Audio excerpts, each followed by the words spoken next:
I've just made a lot of money. Hi guys, welcome to our next podcast. My name's Joey Van. I have a marketing agency, and this is... I'm Harry Verity. I'm an author and I'm a journalist at The Decoder, an AI news website. And this is our guest for today, Nick.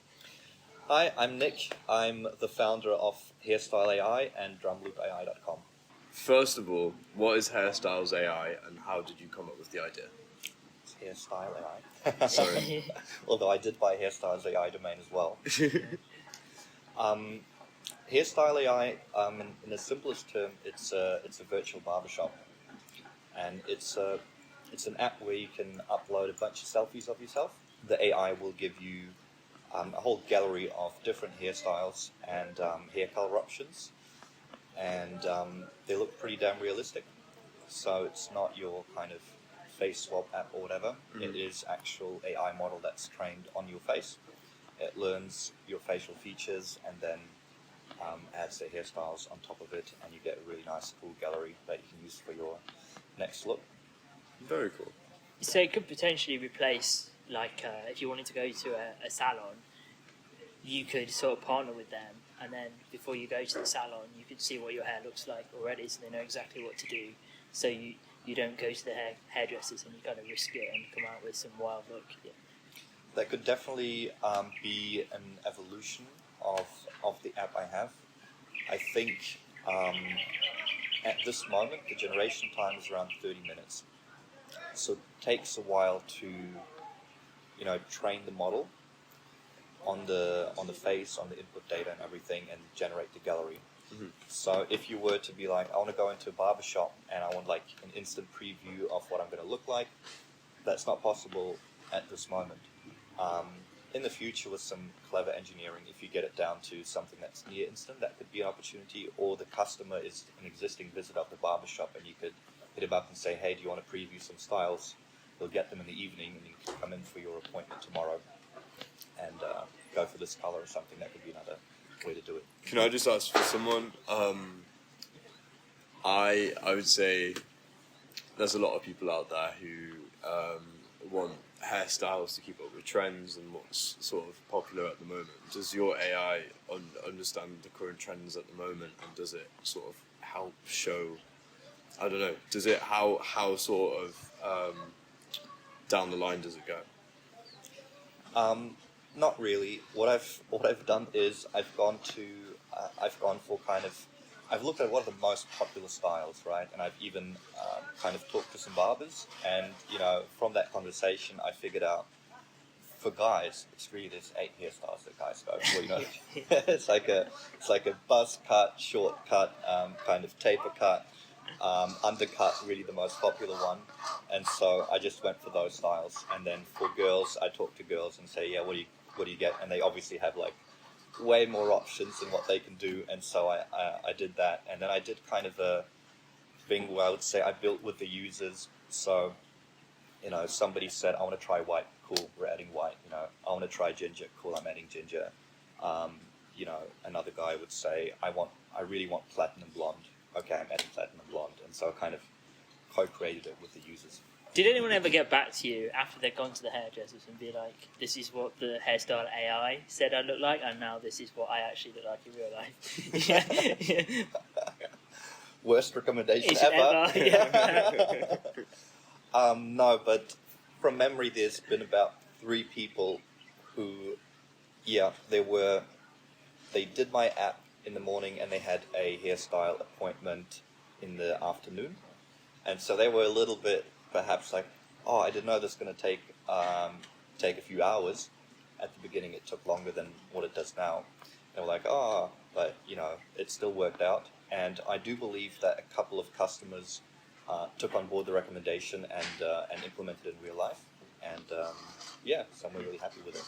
And there is a reason that it took like a lot longer at the beginning, and I'm really interested to hear you tell this story. You've told it to me before privately, which is like, when you first set this up, you sort of just did a landing page, and then you were actually like, oh, I'll just put it through the model myself, not automatically. Yeah. And then you realised you had about 20 people come to you, and you were kind of like, oh shit, what do I do, right? Yeah, I mean, I can tell you the full story. It's quite interesting. I guess it's a case study in fast product validation. So the origins of Hairstyle AI is a lot of it is being inspired by Danny, who built Tattoos AI. That was back in August when I believe it was August when Stable Diffusion became an open source model, and that kicked off the entire image generation space as an entire industry. Before August, it was Midjourney. It's been around for maybe a year, but it's a private model. It's a Discord. You can go in there, make images. There's no API, no nothing, right? And when Stable Diffusion came along and said, it's an open source model, anyone can download it, anyone can run it on their machine, anyone can talk to it via API, it meant that every developer in the world could start hacking on it. Now, Stable Diffusion on its own is not very interesting to people, because if you make an app that just gives you Stable Diffusion, consumers don't know what to do with it. They'll log in, they'll go in the input field and say, make me a cat photo. Well, there's an empty text box, what do I do with it, right? What the end consumer wants is a use case, right? Yeah. And Danny did that with Tattoos AI, where he fine-tuned Stable Diffusion and built an app that's specifically for tattoo designs. And that kind of kicked off a whole thought process in my head, like, wow, so when you make it specific, then the customer wants it. And my first experiment was Dream Lo-Fi, which was an app I built to generate thumbnails for lo-fi artists to put on their YouTube. And that was my spin on taking the same technology, making a specific use case.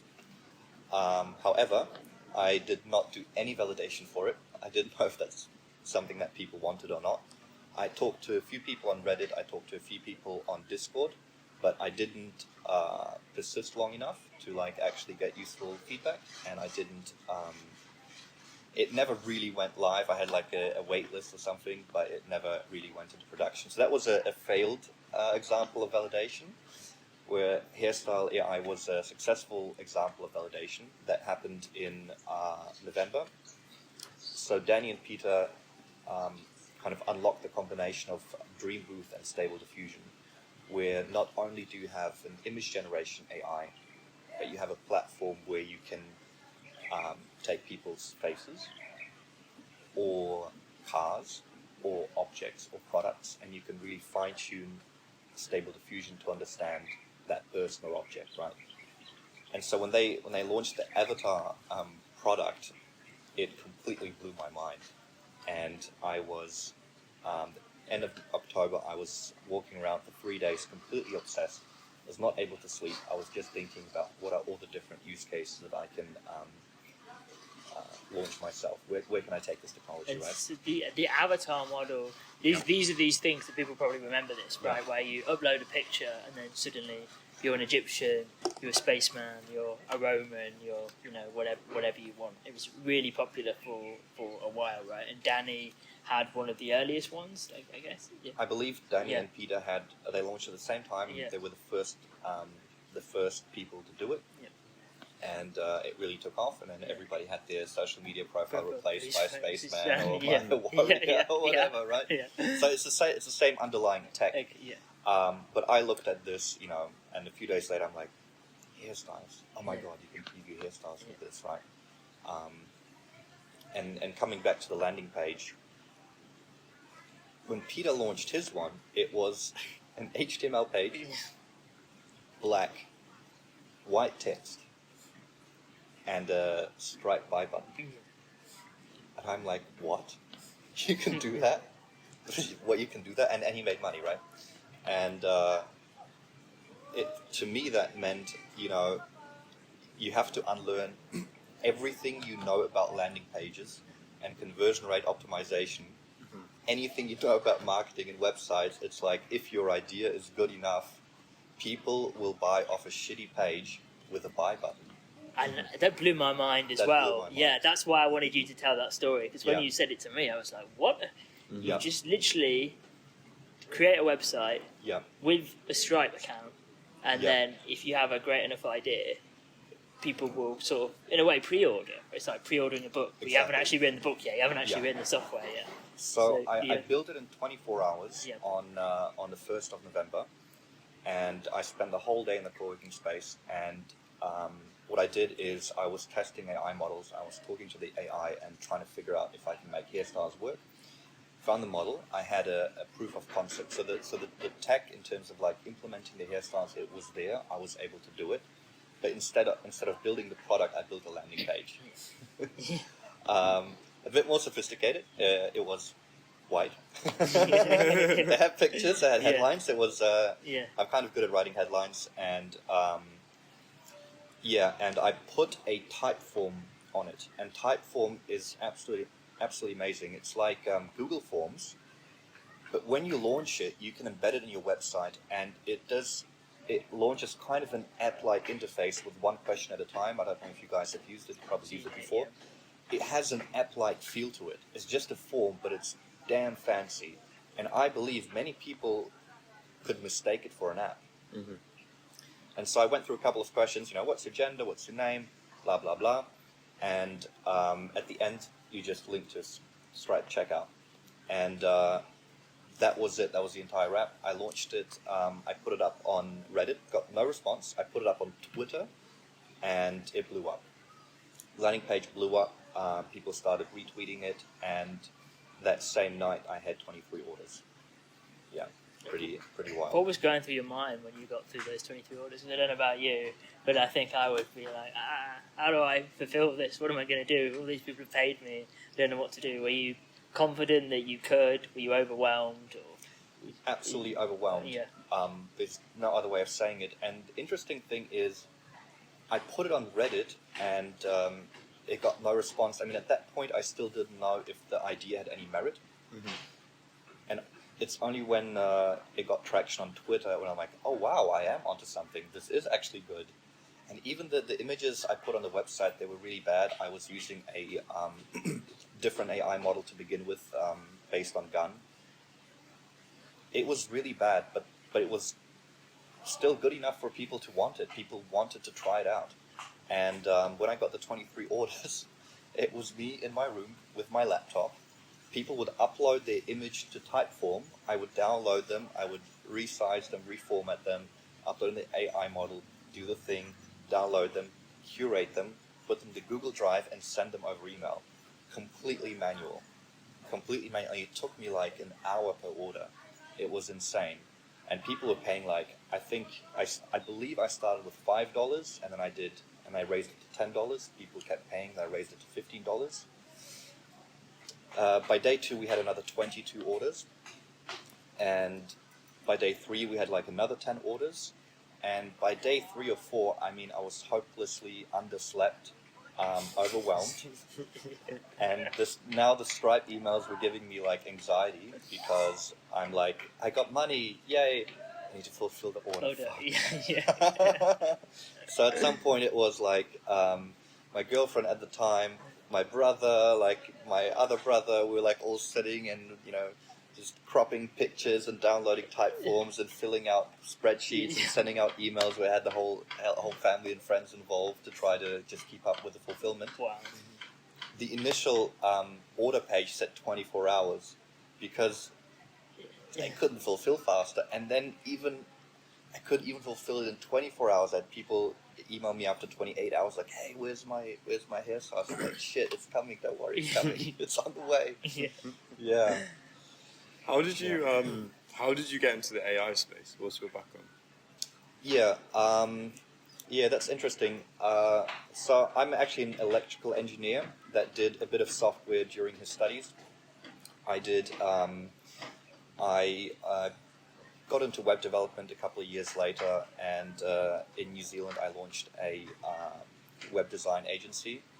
I did SEO and marketing for the last 5-6 years, and it's a very long arc.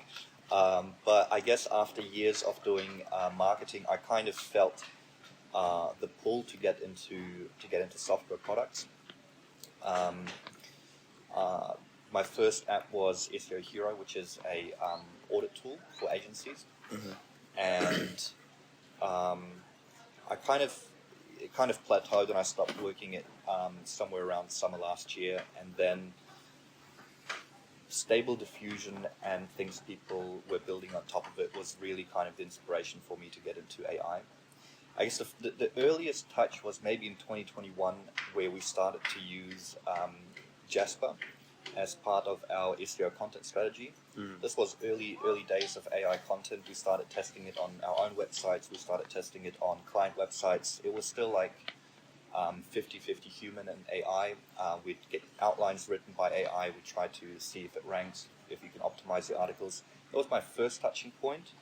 And the second touching point was really Stable Diffusion.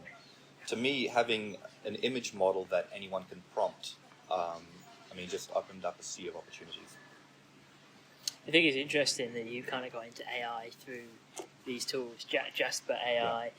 I was the same, but I was in it earlier because I had a client and I just couldn't fulfill what they were asking for, basically, the volume of work and what they wanted. So I thought, okay, I either need to leave this client and get another one, or I need to find a solution for it. And I was using really, really early versions of AI that would just basically rewrite what you've written.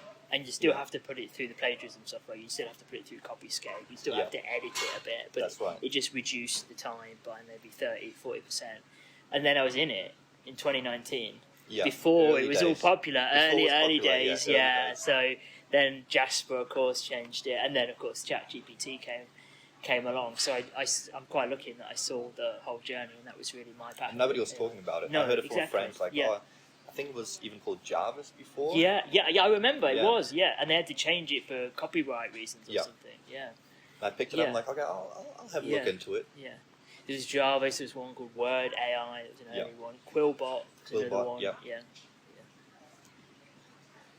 That's super cool. I mean, for me, I'm still quite fresh to the AI space, and it's something that I do want to move into. And I don't know if you know Psychic AI, Nick. Nick came onto the show. Victor. Victor, yeah. I'm so the name. Sorry. You just got a thing about the name Victor. You just cannot get it right. It's actually a running joke now because we've had two Victors on the show, and both times I can't get the names right. Yeah. So So Victor, Psychic AI, he really inspired me to go into the AI space a little bit more, because what he did was sort of revolutionize an industry. So by being able to create sort of a high quality landing page within a minute, that gives like a 17-year-old in a bedroom, a 35-year-old, a 70-year-old just that extra step ahead to create their own business and remove an obstacle that could have been a big obstacle for them. And I resonate a lot with what you're saying, because a lot of people are very much inspiring me to get more and more into the AI space, and I definitely want to throw myself into it and, sort of build something like yourself, build something like Victor. My question would be, for someone like me who's just starting out, what would you recommend? Like, how would you first, I don't know, what would you say would be the best process to be able to understand AI more, to be able then to create your own software? Yeah, I mean, I would, as a non-programmer, I would probably approach it from the no-code angle. And I'm a software developer, not a deep learning engineer. Mm-hmm. I had to pick up some skills along the way, but that came way, way later. And the reality is that a lot of these AI models are the hard work of academics and deep learning engineers that have kind of perfected and fine-tuned the models for years. We don't have to reinvent the wheel. We can use these models and put them into a software and use case context. And so we build, an app is the way we interact with the AI. It's not the AI itself, right? And beyond this, there are tools like Zapier and Make, which are no-code platforms, or Bubble, that offer integrations where you can talk to Stable Diffusion, you can talk to ChatGPT, OpenAI, and stuff like that. So if I were you, I'd probably say, okay, how can I use a no-code platform like Zapier that does automations via drag and drop interfaces? How can I get Zapier to talk to OpenAI? which it already offers natively. So then the question becomes, what's the use case? You know, what part of the business journey or use case for my user do I want to automate or enhance with this? I have a question for you. If you were 18 years old again, thinking about going to university now, and it's 2023, would you still go? Would you still bother learning to be a software engineer and doing all that, or would you say, actually, no code is here, don't need to? It's a great question. That's definitely a tricky one. I think university is, you know, the certificate carries less weight these days because I've had 18-year-old friends getting hired off their GitHub commit. They have a portfolio and they have a code commit history, and then they got hired off of it. Right? They never went to get a degree. And it's true that you know, with Udemy and Coursera and all these stuff and YouTube, you can learn so much on your own. But when you're 18, a little bit of discipline helps. Yeah. Making friends in the technical circle or whatever degree you're getting helps. And I probably would go and do a computer science degree, I think, just to get that basic foundational level. The issue with no code, from everything that I've done, and I've played around with it quite a bit, is it's great for all the cases where they've considered it. It's great. You can drag and drop your thing, and you can make your app happen. When you get into custom edge cases and really custom functions and custom functionality that might come from your users, they're like, we want this feature, we want this thing to happen, you will start hitting a limit of what no code can do. A lot of times builders then get into this no code with code space where part of the infrastructure has code involved. Ultimately, coding will give you the most freedom to build out, you know, the best possible app and infrastructure. You can go very far with no code, but you know, if you want to build a really kind of deep business, you might hit a wall. Yeah, It's a good answer. Is it easy to integrate the likes of ChatGPT, sort of OpenAI or something similar onto like an app format to sell on the App Store in order to, I don't know, give people advice or help people with like day-to-day tasks? Is that something that's possible at the moment? Yeah. So mobile development is ridiculously hard. Yes. It's way overcomplicated. Sorry, what development? Mobile development is. Yeah. So I'm a web developer, so I Yeah. look at mobile development and I'm thinking, man, this should be way easier. Yeah. But not for the reasons that you might think. So they're using non-web languages, Java and Kotlin in Android, Swift in iOS, and Flutter or React Native as cross-platform. These are not very common web languages, right? So you have to, it's their own language and ecosystem. But integrating ChatGPT is the easy part. The hard part is getting in-app payments to work. It's a little bit of a hurdle. And getting through the app review policies. That's really the hard part. So both app stores definitely want the 30% of your transactions. So there's no way to go around it. You need to have in-app payments. And both app stores have, I would say, pretty rigorous rules in terms of what is considered a good and legitimate app. And you have to have this kind of dance where you submit your app. It's probably going to get declined. You have to wait for 2 weeks, fix the issue, do another review process, and then it might take a couple of weeks to actually go live, even though you already had the app in the first place. This reminds me of an app I tried to build about 3 years ago called Tea Time Stories, and it was built for the Alexa app.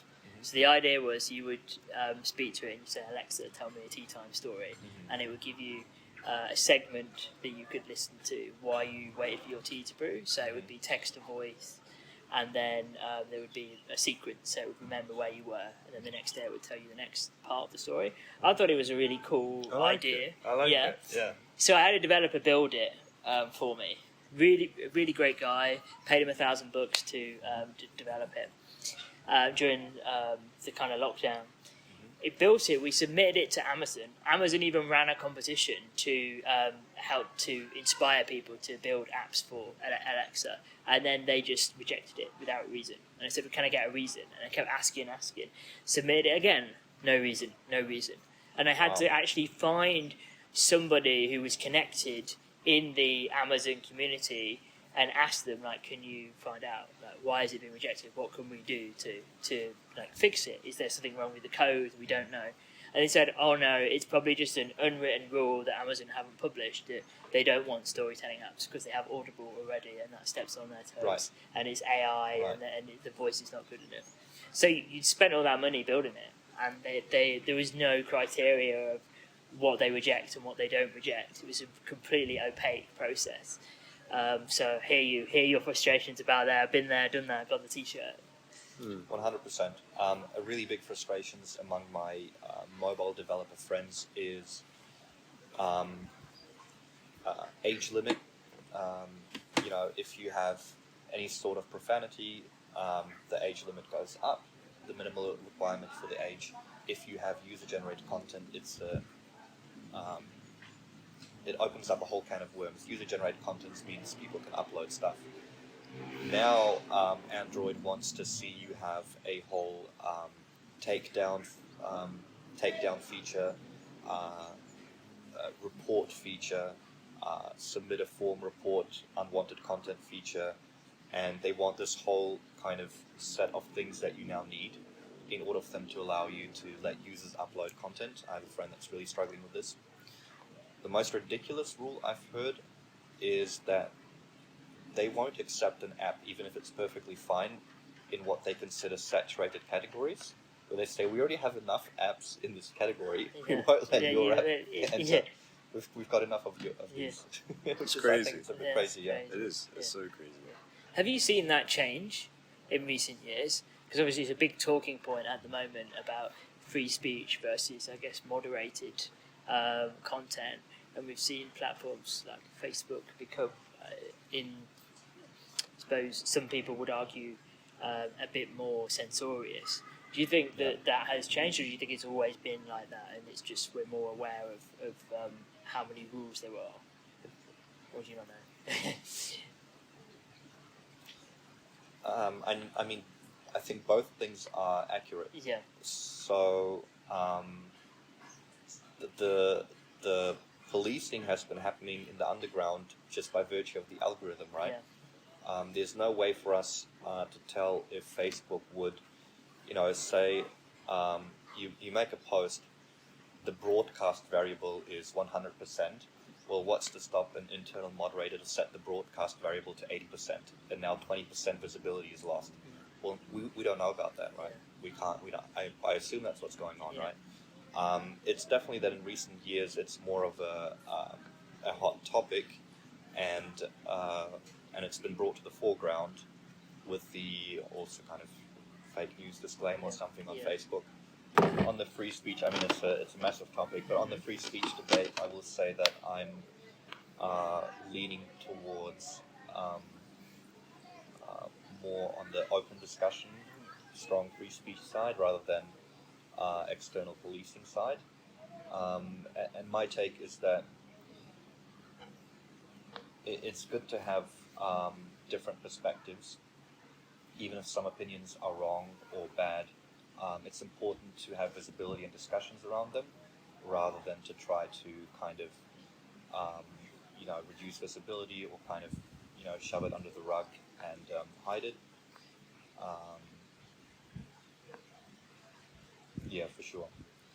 And free speech or censoring speech is great when you're on the one side, but when it's your side, when it's the opinion that you don't agree with, then you're suddenly, you're the one getting policed. Yeah.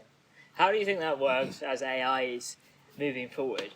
So you showed me actually a paper, and I sent it to you in a WhatsApp chat with the unredacted responses of what ChatGPT did before it had kind of been fully trained.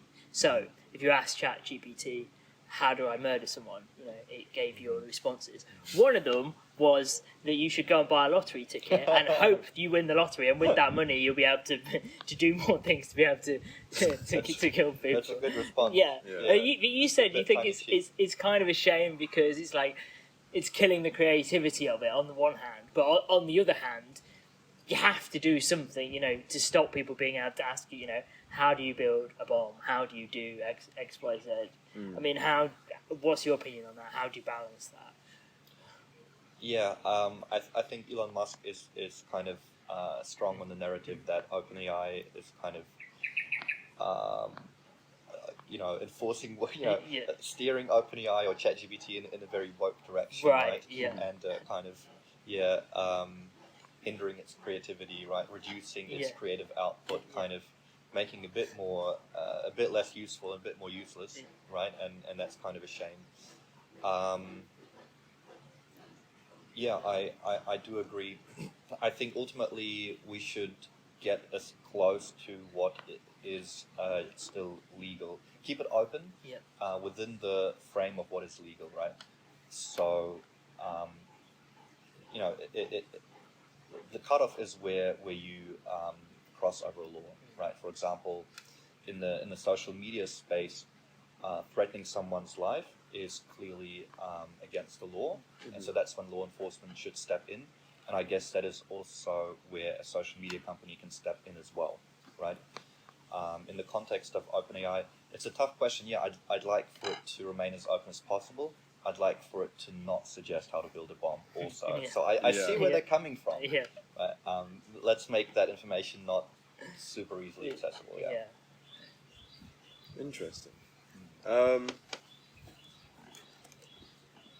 No, you hit the nail on the head because even when we first started playing around with ChatGPT, it's a lot different to what it once was, and we used to have a great laugh with ChatGPT. Yeah, I think that's how we met. Or one day we were in a co-working space. In fact, that's how we met Ergen, who you guys lived together in this villa, our good friend. Because we were sitting there making. Do you remember that Wokey the house elf joke that you could kind of make about it, where you said, I want you to write me a Harry Potter story, but I want there to be a fourth character called Wokey the house elf, and it just goes around telling them off about various stops things. fighting. It's anti-sexist, anti-misogynist thing. Yeah. You can still get it to do some funny things if you push, and it pushes back, and then you say no, I still want you to do it. We were talking about this the other day, right? You can actually. You think it's censored, but actually, if you push it enough and you chat to it enough, then eventually it will cave and give you what you want sometimes. So, it was called ChatGPT jailbreaking. There we go. A couple of months ago. Yeah, for sure. Yeah. What's the craziest thing you've done with AI, or what's the craziest thing you've heard someone's done with AI? The craziest thing someone's done with AI. So, I'm personally really fascinated by voice input. Mm-hmm. I think that's cool, and I like this guy who builds Code Wand, and I think that's probably the craziest thing that I've seen. So he basically he is all about building web applications with AI, which takes it a step further from just websites, but full web apps. But he wants it to come through voice input. So the AI is like your programmer friend, and you can talk to him, and you can instruct him to build an app, which I think is pretty cool. In a recent demo he did, I think it was a couple of weeks ago, he talked to his computer that's running his AI model, and he gave the outline, the layout kind of the app, what it does, the functionality, and the AI took in the voice input, translated it to text, understood the instructions, built the app.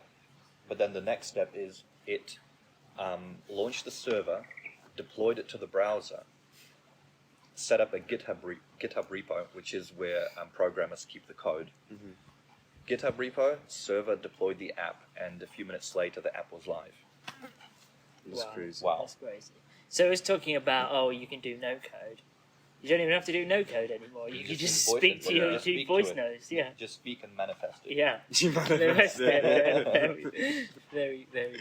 It's early stage kind of prototype. That's why he's sharing his kind of own private demos. Yeah. But he's been working on this thing called Code Want for a long time, and I'm very excited to see when it finally comes out, becomes available to the public. I think it's going to be very epic. Is he in Bali, or is he living elsewhere?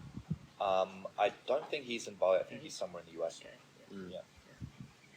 Okay. Yeah. If there's anything that I keep learning the more and more we do these podcasts is how much I do just want to dive into the AI space.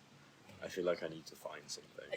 Yeah. I think the problem is for everybody is like, how do you decide on an idea? Like, obviously you did Dream Lo-Fi, and then you decided that wasn't working, and then you tried Hairstyle AI.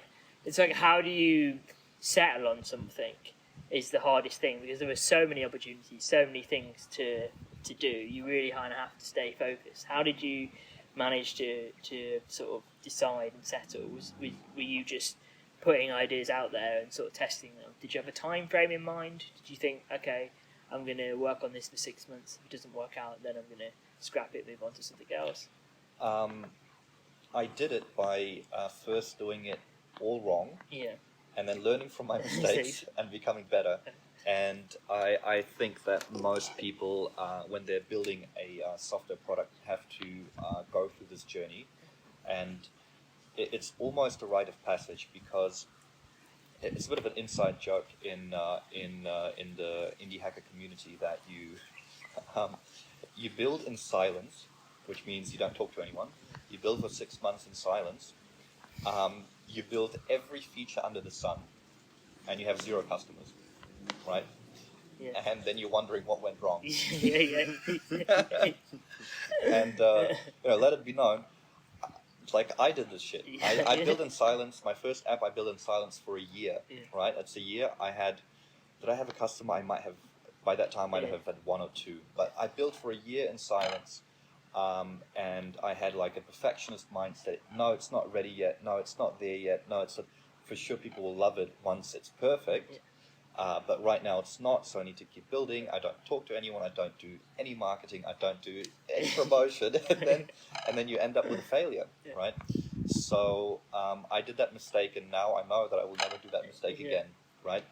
And so the art form is to identify the use case, and then strip everything away, boil it down to the tiniest possible MVP, right?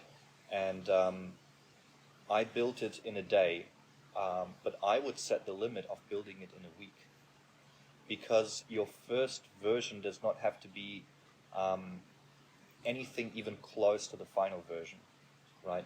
So the question of validation is,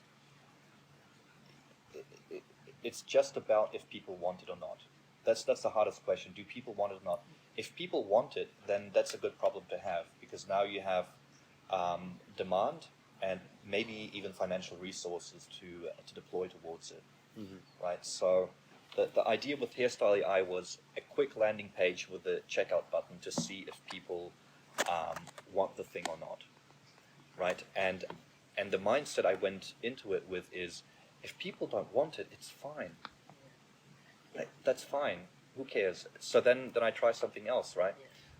It's totally okay to not have customers, but you want to put it out there. Have the minimal version hit real life, and then get people telling you what they want. Yeah. Because the mistake is building features that you want, but your customers don't. And every single time when you talk to customers, they will want other features than you had anticipated. And it's better to build for them, because they will pay you for it, than to build for your own kind of imagination of what the app should be. Because you're not paying yourself. So yeah. So I guess having a good social media presence is really important. Yeah. So I built in silence first, and with Dream Lo-Fi, I started building in public. I kind of, almost every day I just logged what I did, and that was my first tapping into building in public, and then Hairstyle AI followed on from that, continuing building in public, and And building in public gives you a huge marketing advantage, especially if you don't know how to do marketing. People love to see other people build. People love to kind of ride along on your entrepreneurial journey.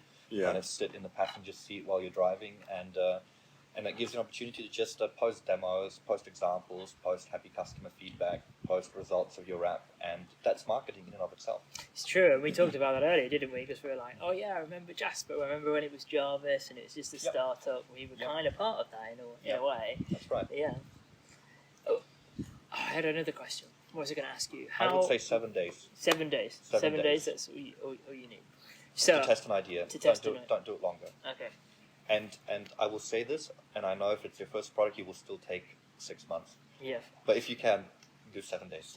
Yeah, 7 days. Go all in, and then if it and works, be okay with no interest. Yeah. Be okay with, because then you've saved yourself 6 5 months. months. 6 months. Is that amazing? Yeah. Is that amazing? Yeah. That's a good mindset. I guess for me as well, what I could always do is team up with a developer to help them build it, and I focus on like the marketing aspect of it and trial that week as well. Yeah. Because I think for me, because I have a marketing agency, so a lot of what we do is having the idea, implementing it, and then getting the best of the best to fulfill it for us. Yeah. So I think for me, if I were to build something, I think I'd go down the route of like having a good understanding of a developer and having the same like passion and idea for something, and then focus on like the marketing aspect of it and stuff. What would you add? Sorry, I think I just turned that. I was asking a question I could go over complicated, but like what I really like about this space is like for me as an entrepreneur, of course, like I don't know anything about coding. I do want to learn. There's a lot that I want to do this year, but what I really love is the fact that I can collaborate with someone and come up with an idea, and then we both sort of bring it to life. And I think that's the AI space now, right? Everything is a community now. Everything is a collaboration. People want to, hear about your ideas. They want to discuss it. They want to share feedback. Do you think it will keep growing into a bigger community, or where do you think it will go? 100%. The big thing that we saw with this technology is that it's useful from day one. Mm-hmm. So, that's something where the blockchain and crypto space, did not deliver on many promises. But if you ask somebody, how many AI apps do you use daily, and we'd all probably say 3 or 4 at least, right? So that means that the use case, they delivered on the promise, and we all benefit. Like our lives has been enhanced with ChatGPT and these other tools that became better. So I mean, the next 5 years it's only going to continue growing in terms of user adoption and transforming workflows. What was I going to say? Yeah, it's interesting that you talk about the crypto space, because I think so much of the discussion and so much of what happened in the crypto space was almost like a pyramid scheme. Yeah. And there is a lot of crossover between crypto and AI, in the sense that a lot of the people in the crypto space have now moved into AI. Yeah. And it is a trend, it is a hot topic. Yeah. But the AI space is completely different, and I think what differentiates it is the value that it brings to people, the value that it creates. And ultimately, value is what generates money, not an empty box. People, I feel like people, it brings in a lot more of a genuine product. Because with crypto, I mean, I have friends that are in crypto, and I've seen how they make their money through crypto, and it's not as great as like an AI product, right? Yeah. Because like an AI product, you're right, can actually help people, can actually have like a good use case. Exactly. And I think it's nice in a way because it gets rid of all of that scammy bullshit from like the crypto and fucking everything else. It's just because there's a lot of scam culture behind it. Whereas I think with AI, it's a bit hard not to.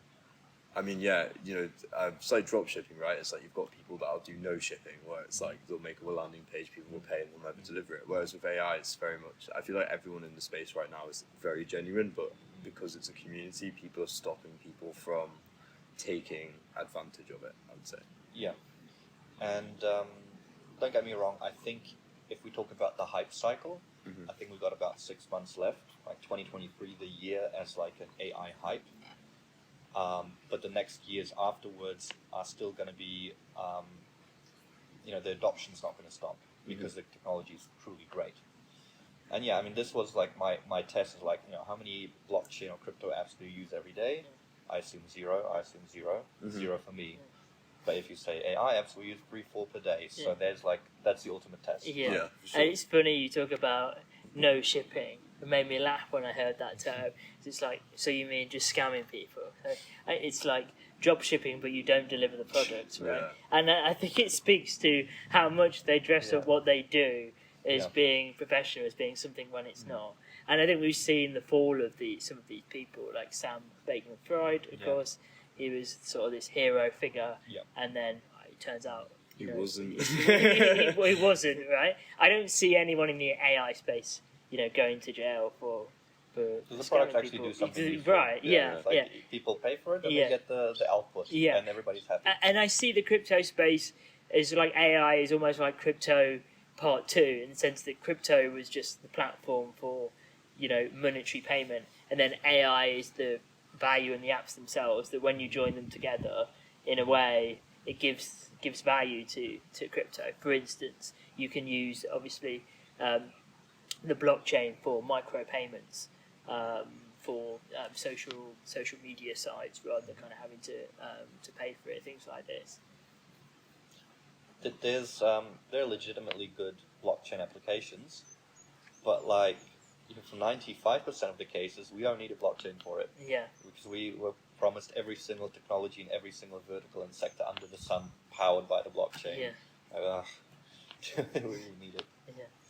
But coming back to marketing for a second, because I also have marketing background in running an agency, and I underestimated how important that skill set actually is. And I will say, for any software product, the code is far less important than the marketing. Yeah. Really, truly. You need to. I knew here, and coming back to marketing, because I feel like marketing compared to sort of other industries is very backwards in the sense of you have to make sure the marketing works before you. It's like what you said. It's like make sure it sells, and then sort of focus much on the product. And that's what I like about marketing, because it's just black and white. It's like it'll either work or it doesn't work. Exactly. And what's the simplest, most stripped away version of your idea that you can sell? Because validation is about a person buying it. It's not your friend saying, "Oh, this is an awesome idea, I like it." Yeah. It's about a customer paying at least $1 for it, right? And it's okay for it to be fully manual. Just for that first kind of interaction with the real world, you can have it fully manual. I can imagine if it was 4 years ago and we'd be testing an AI copywriter, it'd be okay to have that text manually written. I mean, still by AI, but not have a web interface. But you'd have a website where you can order AI content, somebody pays for it, but then it'd be manually fulfilled. That's fine. But we just want to test if AI content is an interesting use case or not before you have that full Jasper, interface and stuff. What do you say to people who say, well, I don't want to #build in public, because if I do, someone's going to steal my idea? Yeah. And that's a very valid concern. But maybe let's reframe it. People who build in stealth mode. So that's even a step further than build in public, right? You can talk about your startup, or you can build it in public, or you can build completely in stealth mode where you don't tell anyone about it. And that's just a clear signal of a first-time founder that doesn't know that marketing is super fucking hard, right? So it's as an anecdote, a first-time founder will build, a first-time founder because he's building in stealth mode, a second-time founder because he's screaming his startup name from the rooftops because he understands how hard it is to get anyone to care about your thing, right? So don't build in stealth mode. Ideas are completely worthless. It's all about the execution. Tell everybody about your startup, because at least you could get a little bit of semi-feedback on if it's useful or not, right? And hopefully maybe even a customer out of it, right? Because when it comes to launching your thing, it's going to be really hard to get people to care. And then kind of the second half of your question is like building in public, as in like on Twitter and these platforms, right? We used to have a very transparent and open space with people up to, sharing revenue data, open dashboards and stuff like that. I build in public, but I share a little bit less of the kind of the revenue and financial information for this reason, because kind of the zeitgeist we're at now is you do have a lot of copycats and people that are kind of ripping off your product all the way down to your landing page, and that's certainly not that great. I guess that's like dropshipping 101 though. Yeah. Like, that's such like a dropshipping culture. Yeah. But if I'd had to weigh the pros and cons, build in public is a huge net benefit over the potential downsides. So the net benefit is free marketing, new customers. And you're known as the first. Huh? And you're known as the first. Known as the first. Word of mouth kind of network, and you get to meet cool people. Right, I met a lot of people that I look up to, that inspire me, and they're now in my DMs, and I get to hang out and talk with them. So net win. How? What's going to be the question? So I guess how much time do you spend marketing on social media, and how much time should you be spending on social media versus developing it? Can I just add to that, because not to answer the question, but marketing is a very interesting path, and I feel like there's not a right answer in marketing. I think it's very much down to like who you are as a person, what your product is, and how well you are on camera. That's pretty much kind of like the three prongs of marketing. Because we, our marketing agency, we make people go viral. So we focus on like very like specific characteristics in order to achieve that. But I would say, I'd love to hear your opinion on this, because from a marketing perspective, I feel like for me, actually doing public, like creating it in the public and doing like day one of starting a, day two of starting a sort of AI stuff like day three and sort of like that. I think that would be like, for me personally, I think that would be one of the strongest marketing strategies to be able to grow your brand through like your AI software, and it ticks all of the boxes that you said earlier. I'm curious to know, like, what's your opinion on like what strategy would you say is the best? I mean, of course, like I said earlier, it depends on the person, but if you were for growing your AI software business. Yeah, like from a marketing perspective. Yeah, I mean, to answer your question first, nobody wants to hear this. Like, certainly no developer. You should be doing 90% marketing and 10% coding, and developers do 90% coding and 10% marketing, and then they're like, oh, why am I not doing well? But marketing is the way that you get visibility in customers. If you have no customers, you don't have a business, right? Yeah, it's all about marketing. In terms of like, maybe, I don't know if it's kind of your question, like broadly speaking, platforms and stuff. So social media is really good for initial traction, initial exposure, and initial validation, like Twitter and Product Hunt. Twitter is quite special in that it is a tech community, or we have many communities, but Twitter is a place where AI and tech kind of really flourishes. And then I see, if it's a visual product, Instagram and TikTok are amazing platforms. Facebook, Instagram, and TikTok. I personally have a little bit of experience with Facebook, some success with Instagram. I have almost zero experience with TikTok personally, but I talk to other founders, and I can and I see how they were able to successfully use it. So that's something for me also to look at in the future. And then SEO is also an absolutely incredible channel. being able to, you know, create long form content, rank for the keywords related to your space, and then generate traffic and customers that way is a fantastic channel, and it's been part of my strategy and the strategy I use for all of my apps. It takes some time to hit. That's why social media first, but then for long-term sustainable growth, SEO is the way to go. So I guess the next thing I want to talk to you about is you've actually sold Hairstyle AI. You built it in 6 months. Yeah. And you sold it for a great sum of money that he's not going to tell us how much, but a very fair sum of money. Yeah. I like it. It's pretty incredible. Thank you. Considering, and also considering where we were in the world 6 months ago with AI, that you really picked up this pattern. You built it, you sold it. How do you feel having sold it? Amazing. Yeah, really, really happy. It's a lot of stress, a lot of sleepless nights, a lot of hard work. Very, very intense 6 months, especially November, December, January. Super intense, and it feels like this is a well-deserved payoff, kind of. Yeah, but I suppose part of my question was like just how fast the AI space is growing. And I asked you this question when I saw you the other day. I said, did you always intend to sell it?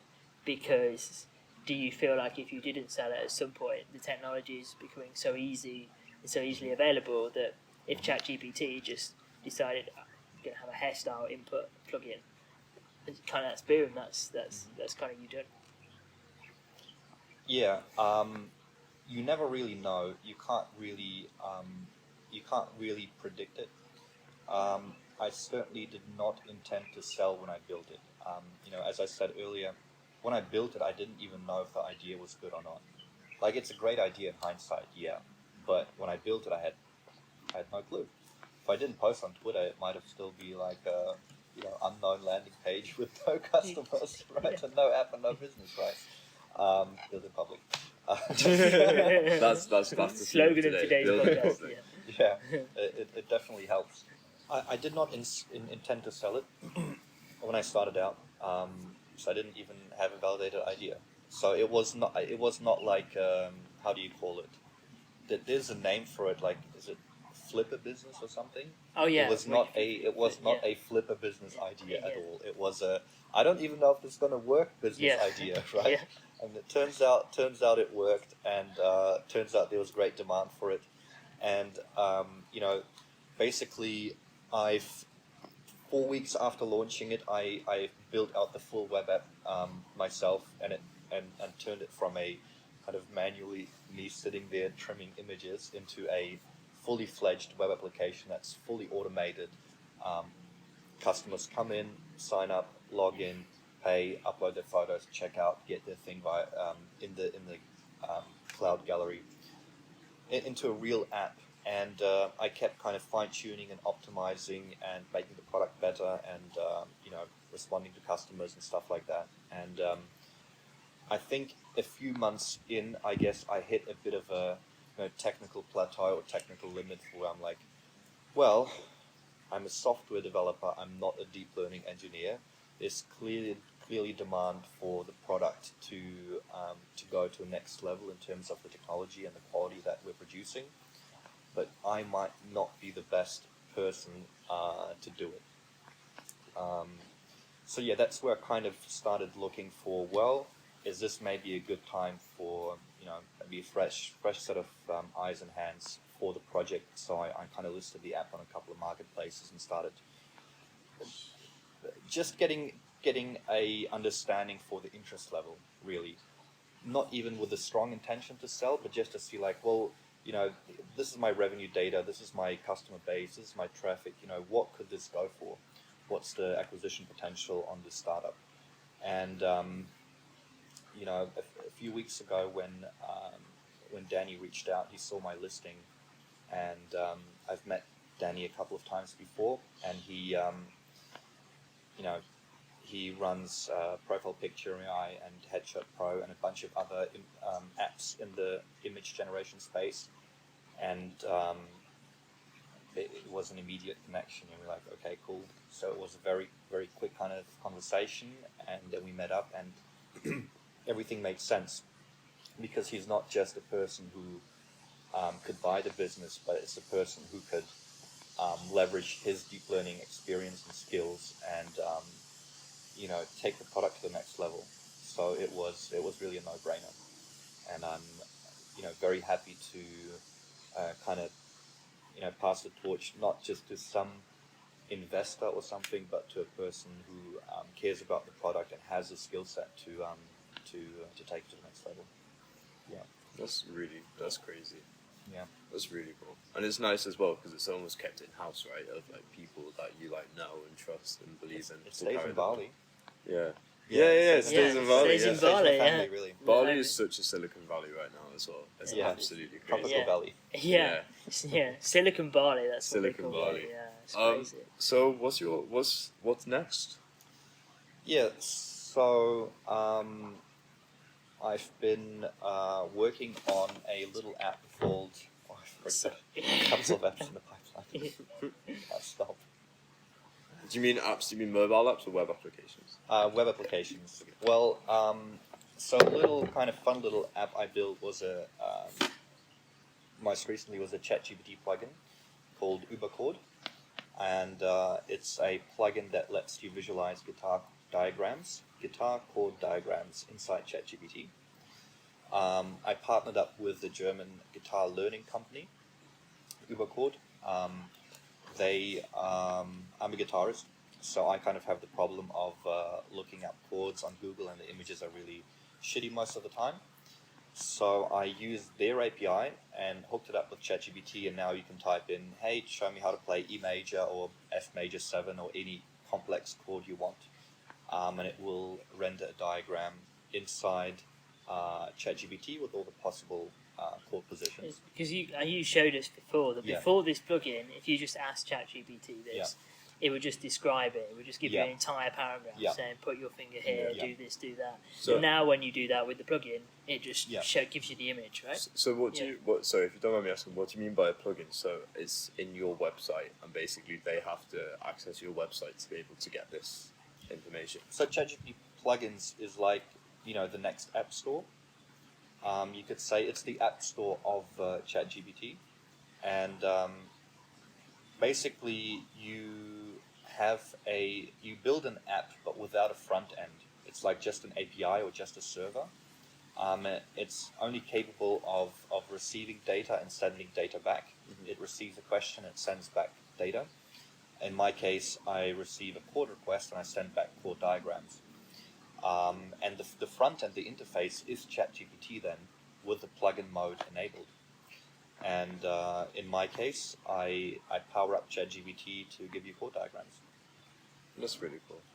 So that was one thing I built recently. It was a very fun little project to understand the ecosystem. Mm-hmm. It's not monetized. It's free to use.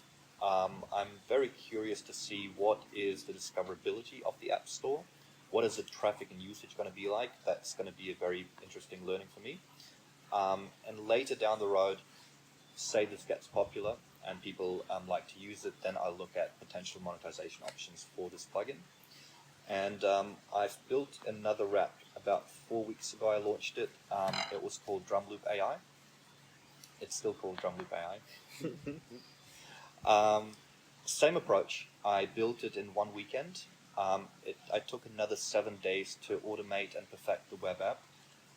This time I wanted it to be automated from day one because I didn't want to do manual fulfillment and stuff like that. Put it on Twitter, and Drumloop AI allows you to generate drum beats for different genres from a input. So you'd say you want a drum beat, like a drum and bass beat, or a techno beat, or a hip hop beat, or something like that. It will basically, it's fine-tuned on a data set of drum samples, and then it will create a, I think, 12-second loop, I believe. Mm-hmm. and then you can use that as inspiration for your song, or you can use it to jam with it in real time. You can speed it up, slow it down. You can use it as part of your track. So different kind of applications for musicians. And so we're sitting now at around 4,000 signups and I think 40 customers. So there's a good level of interest there. So I think I'm going to pursue it further. That's really cool. That's super cool. Nice. I think the way AI is changing the music space is also another one of these things that people don't really hear about, but it's getting there. So I'm a musician. I've been playing guitar for 15 years. I've been doing electronic production for the last 2 years. So I'm quite passionate about the space. I think I have some some deeper insights in terms of the user journey. So I'm really looking to do something in this space next, and I think it's also like a really good time for it. One thing I've noticed about the AI space that there are kind of micro trends inside the AI trend, and if you are able to spot them, you can get a additional kind of marketing boost for your product. So to give you an example, right, August, September was the stable diffusion kind of zeitgeist, right, generative images. And then November was avatar zeitgeist, right, and then we had 200 avatar apps emerged. But if you would build an avatar app today, nobody would really care, right, because that zeitgeist has already moved on. And then ChatGPT came out in December, and it was all about LLMs and chat apps, right? And I think that probably April, May, I believe, would be maybe not specifically music AI, but it was this kind of voice cloning, singing kind of zeitgeist with the Kanye and Drake voice clones. So kind of vocal and music really got a time to shine. And I think we're just now entering kind of the beginning of AI music, very, very early. But it definitely pays to be aware of these trends and kind of understand what's going on. And what trend do you think is going on right now, as of June 2023? Yeah. Oh, yeah. Well, you're not going to share secrets. Yeah. Yeah. It's the app that I'm launching tomorrow. Stay tuned. Yeah. Just kidding. No. I can tell you what in my opinion, the zeitgeist right now is vector stores. Vector store. Vector stores. What is that? Yeah. What is that in simple English, right? Yeah. What is that in plain English? So vector databases is basically this active loop, deep lake, and pinecone. So the zeitgeist before was agents, and agents is the way you kind of connect ChatGPT with a bunch of tools, like for example search, and then it can do tasks autonomously. Like you can ask it to research things up, and the agent would go out and just pull different websites, pull different research data, and give you a final conclusion on the research. So that's an example of a research agent, right? Mostly powered by LangChain. I think that was the previous kind of big trend. And out of that trend emerged the vector data store. And what that is basically you take a large amount of data. That could be a 100-page PDF, could be a very long and boring terms and conditions text, could be an entire book, and you upload it to a vector database, and it basically kind of chunks up that data and does some smart processing where it assigns some like variables and numbers to the text. And it now creates a LLM chat interface.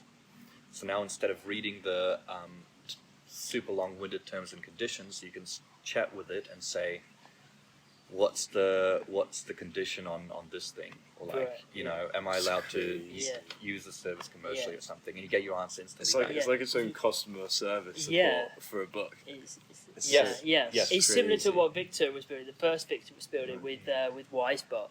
So Victor was in Bali, and he was on our first podcast. Super cool guy. Super cool guy. And he'd built basically a similar thing, but for contracts for lawyers. Yeah. So the first iteration of it is that you can chat with a contract, like an NDA, and you can say Yes. rewrite it in plain English. Does it do this? Does it do that? And then where he sees it going and what he's built for it already is that it can actually replace a lawyer. So Yeah. it can actually draft contracts based on Yeah. the data set that a law firm already has. It's crazy. So I Which is think insane. law is Yeah. the biggest, one of the best and biggest applications for this technology, because let's be honest, we don't speak the language of lawyers. It's really boring. We don't want to read 100 pages of law stuff, and if you can get your answer straight away, it's perfect. Without having to pay thousands of dollars to a Yeah. lawyer to basically just Yeah. give you an answer in plain English, because basically they can Yeah. understand the language. Yeah. The way I use it is, for some consumer electronics, they ship like a massive manual as well Yeah. in the PDF, like 50 pages. I'm like, straight into the vector database you go. Okay, now tell me this one button that I need to know how it works. Typical man thing. Oh, we never read the instructions, so Exactly. it solved that. Now, No, we don't have to. No, we don't have to. Yeah, That's insane. yeah, Add a voice input on top of that, and now you're like, tell me how it works, man. yeah. And it Yeah. responds, okay, cool. Simplify it in 4 It's sentences. insane. Yeah, give me bullet points. Yeah, Yeah, this is how you turn on the TV. Yeah, yeah. that's super cool. Yeah. So I think that's kind of the thing that everybody's working on and building on right now. Yeah, A lot. Definitely a lot. Even in my friend circles a lot. yeah, Yeah. yeah. That's very true. That's great. Where can you see it going? Where can you see AI as a whole going? Yeah, good question. Well, one really big thing that I anticipate is as soon as the giants release, ship their native integrations, that's when we onboard the most amount of users. So where I see it going is it being accessible to the end consumer. I believe a lot of the apps that we use are still not in front of the end consumer. A lot of times that are not super into tech and trying new things. But when you have Adobe ship Firefly, now all the artists, how many hundreds of thousands artists have an Adobe subscription, now have generative AI tools inside their regular good old toolbox. Microsoft 11, Windows 11 is shipping a voice chat assistant on the sidebar, which lets you interact with any setting of Windows, as well as you can go help me with this presentation and I want it to look like this. It will process it and then spin up Microsoft PowerPoint and start working on your slides. So now every Windows user is going to have generative LLM in his sidebar. Yeah. Did he want it or not? It's going to be there. It's right in front of your face. Yeah, It's there. and they're going to prompt you to use it as Yeah. well. Yeah. So that's 1 billion users onboarded right like that. Right. I'm gonna bring the paperclip back. Are you old enough to yeah. remember the Yeah, I paperclip? remember. The paperclip. Yeah. Yeah, Yeah. for sure. Let's see what Apple Paperclip does. AI. Yeah. Apple hasn't- Paperclip AI. Yeah. Yeah. Apple hasn't announced much. Let's see what they do. It's I'm probably really something excited similar. to see that. I'm Yeah. so excited to see Yeah. what they do. Yeah, it's good. What do you think the reason is that in their last presentation, WWDC just gone, they kept talking about machine learning and they included features which basically were AI. Didn't they correct just themselves They just as well? didn't label Someone said it. AI and they went, no, sorry, it's machine learning. Yeah, Yeah, almost a publicity stunt, right? yeah. Yeah. Yeah. I mean, I think that was their play. We're talking about it, right? Yeah. So it By not worked. mentioning it. Yeah. Yeah. So, that's interesting. What do you think? What do you think Apple's hand in this is? Do you think they've got some secret? I plan? assume it's going to be something similar to Microsoft, Yeah. in that they're going to have a Mac assistant in the sidebar as well. It just makes a lot of sense to me that they would release something similar. Yeah. But I guess they like their products to be polished. We have very high standard for Apple products, so I guess they're going to work on it behind the curtains for a minute. Same as Vision Pro. I haven't used it, but it looks very, very polished. Yeah, it looks, Seems like a lot it of looks effort went into extremely it. polished. Yeah. Yeah. Well, I just saw today Volkswagen said that they're integrating an AI assistant into their CarPlay system. So whatever version of it. I can see it definitely going into something like Apple CarPlay for sure, especially with what they're doing with Apple CarPlay. Yeah. Yeah, you just ask it questions. Yeah. Well, one thing I can see happening is that with the giants offering native AI integrations, 2 years from now, I think the end consumer is going to be accustomed to AI as a feature being built in. It's going to be like almost like, yeah, it's baked in, you know, like, so what, I get it, you know, it's a given now. And then the marketing of the landing pages that, you know, everyone says like AI, myself included, my apps included, right? We might see actually a shift going away from AI on the marketing copy and just focusing on the core features, and AI being part of it, just like a given, you know, just assumed to be there already. Yeah, we get it. What does it do? Yeah. What does it mean for the little guy on the street if Apple, Microsoft are basically integrating AI and Google as well? You know, Google's, I think, just introduced some kind of co-pilot, I think, into Gmail and stuff, so AI will finish your emails for you. Yeah, I've yet to use it. I'm still waiting for it. But okay. I think it's rolled out to some users, is what I heard. So where does that leave people who are developing apps?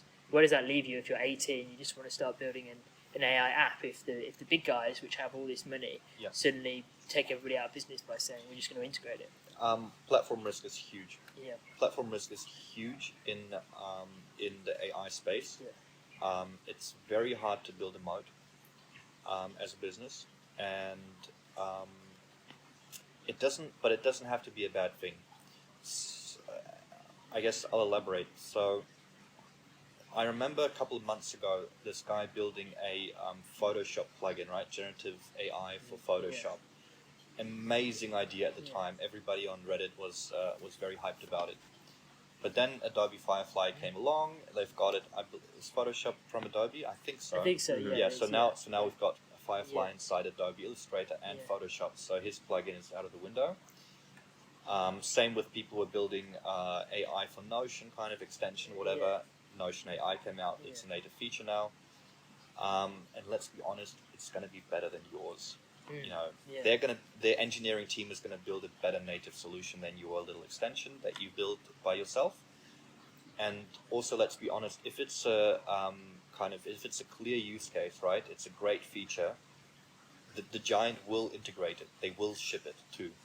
And they have the advantage of having the entire customer base that they can sell to, or just give it to them, right? And increase their stickiness. So it will happen. On the other hand side, well, maybe you don't need a moat. Maybe not every business has to be a long-term business, right? Maybe there is a place for an app that exists for 6 months or 12 months, and you cash out and move on. Yeah, did the job, was great while it lasted, made some money, and